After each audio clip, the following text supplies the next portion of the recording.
महाराष्ट्रात मुंबईच्या जवळ डहाणूला घडलेल्या एका अजब खटल्याची ही कहाणी आहे। या खून खटल्यात 6 बायकांवरती एका आदिवासी तरुणाला मारून त्याचं मांसभक्षण केल्याचा आरोप करण्यात आला होता। कहाणी तशी जुनी आहे, 1958 सालची। पण भारत म्हणजे जादूटोणा, भूत आणि चिटकीण असा समाज असलेल्या पाश्चात्य जगताला आणि भारतातल्या मंडळीला ही बातमी फारच रोमहर्षक वाटत होती। या कहाणीचे लेखक आहेत ॲडव्होकेट रमाकांत ओवाळेकर। पण त्यापूर्वी आपण जाणून घेऊया नक्की घडलं काय होतं। नमस्कार, मी आरती आणि तुम्ही बघताय विषय चौकीतला। डहाणूच्या जवळ असलेल्या सूत्रकार नावाच्या एका छोट्याशा खेड्यात ही घटना घडली होती। महाराष्ट्र आणि गुजरातच्या सीमेवर असलेला हा भाग दाट जंगलांचा, पारशांच्या मोठ्या मोठ्या वाड्यांचा आणि मूळ आदिवासींच्या निवासाचा आहे। उदना या पोलीस स्टेशनच्या हद्दीत हे गाव येत होतं। एक दिवस काय झालं, सावंत नावाचे एक पोलीस हवालदार साप्ताहिक फेरी मारायला तिकडं गेले आणि त्यांनी चौकशी केली की गावात काय घडतंय। फारसं काही नव्हतंच, पण एका पारशाच्या माळावरती माणसाची कवटी आणि हाडं बघण्यात आल्याचं एका आदिवासीने सांगितलं। मग पोलीस हवालदाराने ताबडतोब जागेला भेट दिली, पंचनामा केला। जमा झालेली हाडं आणि कवटी माणसाची आहे अशी खात्री झाल्यानंतर चौकशीचे सत्र सुरू झाले। ते मानवी अवशेष कोणाचे हा शोध घेता घेता पोलिसांनी त्या विभागातल्या बेपत्ता माणसाची यादी बनवायला घेतली आणि कळलं की वाजा नावाचा एक आदिवासी आहे, तो बऱ्याच दिवसापासून दिसलाच नाही। मग पोलीस थेट वाजाच्या घरी पोहोचले। तेव्हा त्याच्या घरी त्याची बायको होती। बायकोने वाजा बरेच दिवस घरी आलाच नाही असं सांगितलं, पण तिने तशी काही तक्रारही केली नव्हती। शेवटी पोलीस ते पोलीसच, त्यांनी त्यांच्या पद्धतीने वाजाच्या 2 लहान मुलींना चौकशी केली। त्यातली मोठी मुलगी जिचं नाव होतं नवशी। आता पोलिसांनी चौकशी केल्यावर नवशी घाबरली आणि तिने सांगितलं की तिने आणि इतरांनी वाजाला मारून त्याचं मांस खाऊन टाकलं आहे। मग पोलिसांनी विचारलं इतर अजून कोण, तर नवशीने गावातल्या सुप्रसिद्ध चेटकीनीकडे बोट दाखवलं। त्या काळी गावात या सर्व स्त्रिया चेटकीन म्हणून नाव कमावत होत्या। गावात काही अभद्र घडलं तर ते कृत्य या चेटकीनीनेच केलं आहे असं गृहीत धरलं जायचं। सोबत गावातल्या तरुण मुलींना चेटकीन बनवण्याची दीक्षा पण या बायका द्यायच्या। नवशी आणि तिची धाकटी बहीण पटेरी या दोघी शिकाऊ चेटकीनी होत्या। म्हणजे या दोघी चेटकीनीचं शिक्षण घेत होत्या आणि त्यांच्या अभ्यासक्रमाचा शेवटचा भाग म्हणजे घरातल्या माणसाची हत्या करायची आणि त्याचं मांसभक्षण करायचं।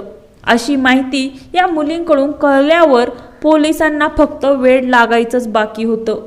दोन्ही मुलींनी त्यांच्या बापाला कसं मारलं, रानात चूल पेटवून त्यांचे मांस कसे शिजवले हे दाखवण्यासाठी त्यांनी रानातली जागा आणि चूल पण दाखवली।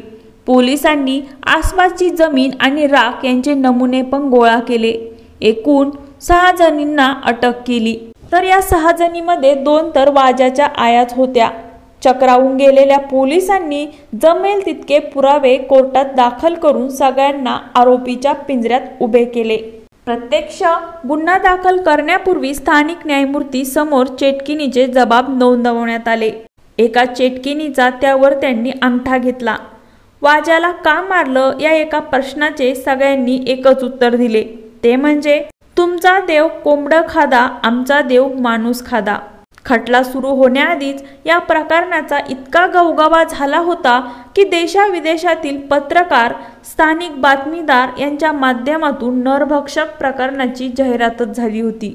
त्यामुळे जेव्हा ही केस न्यायालयात गेली तेव्हा न्यायालयात भयंकर गर्दी झाली होती। सर्व आरोपी गरीब आदिवासी समाजातले असल्यामुळे त्यांचा जबाब आधीच हाताशी असल्यामुळे ही एक प्रकारची ओपन अँड शट केस आहे असा सगळ्यांचा समज होता।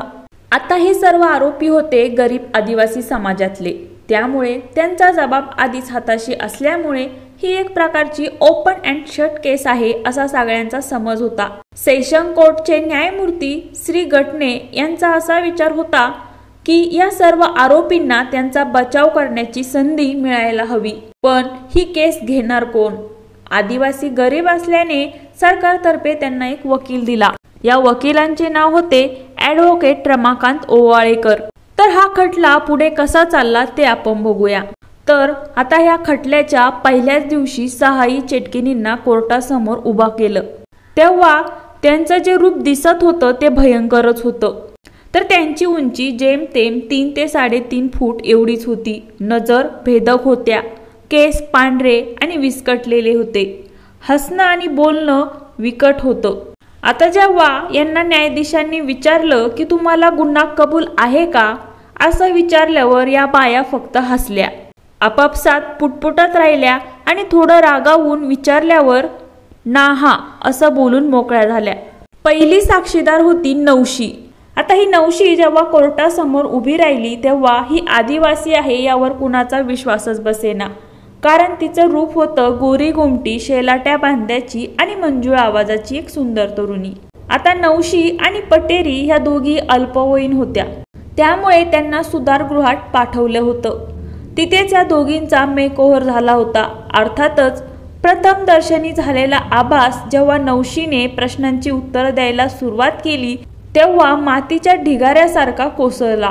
तिच्या म्हणण्याप्रमाणे ती आणि पटेरी दोघी जणी रोज रात्री नग्न अवस्थेत घराबाहेर पडून जादू टोण्याचे शिक्षण घेत होत्या। दसऱ्याला हे त्यांचं शिक्षण पूर्ण झालं होतं, म्हणून या शिक्षणाची समाप्ती त्यांना घरातल्या माणसाच्या मांसाने करायची असते, म्हणून वाजाचा खून करून त्याचे मांस खाल्ल्याचे तिने कबूल केले। आता वरवर बघता प्रचंड अंधविश्वासातून ही घटना घडून आल्याचं दिसत होतं, पण उलट तपासणीत रमाकांत ओवाळेकर यांच्या प्रश्नांना उत्तर देताना जी उत्तरं या मुलींनी दिली त्यावरून वाजाचा खून झाला की नाही याबद्दलच कोर्टाच्या मनात शंका उत्पन्न झाली।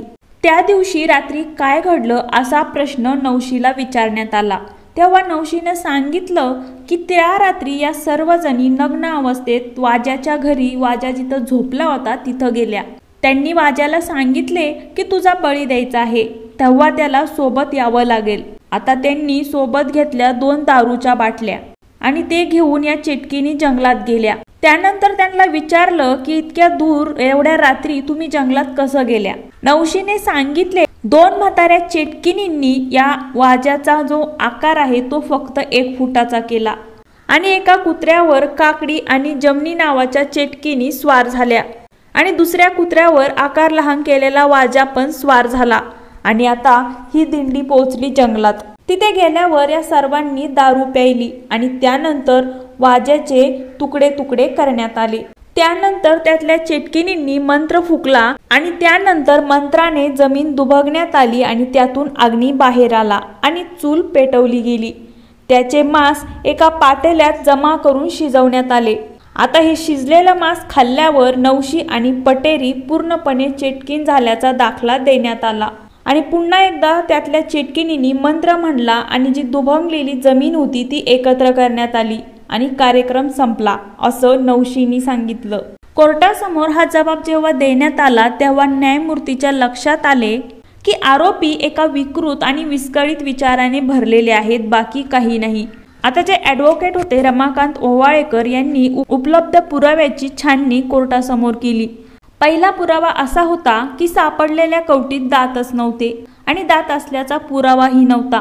वाजाच्या तोंडात सगळे दात होते असे सरकारी वकिलाने आधीच सांगितले होते।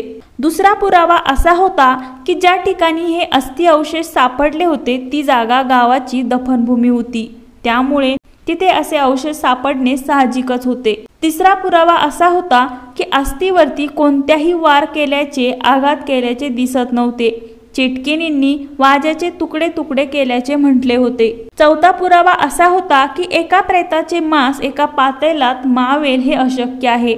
उरलेले मांस किंवा अवशेष पोलिसांना सापडले नव्हते।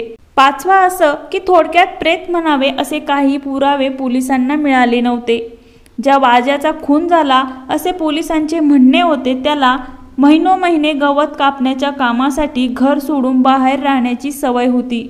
पुरावे समजूतदार माणसाच्या बुद्धीने बघावे हा दंडक अनुसरून कोर्ट अशा निर्णयावर आला, एका न घडलेल्या काल्पनिक खुनाच्या आरोपाखाली या आदिवासी स्त्रियांना अटक करण्यात आली आहे।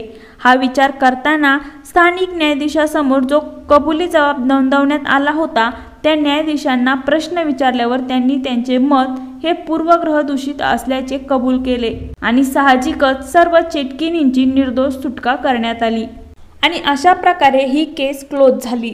तर ही कहाणी तुम्हाला कशी वाटली याची प्रतिक्रिया कमेंटमध्ये नक्की कळवा आणि चॅनलला अजूनपर्यंत सबस्क्राईब केलं नसेल तर प्लीज चॅनलला सबस्क्राईब करा आणि बेल आयकॉनला प्रेस करायला विसरू नका।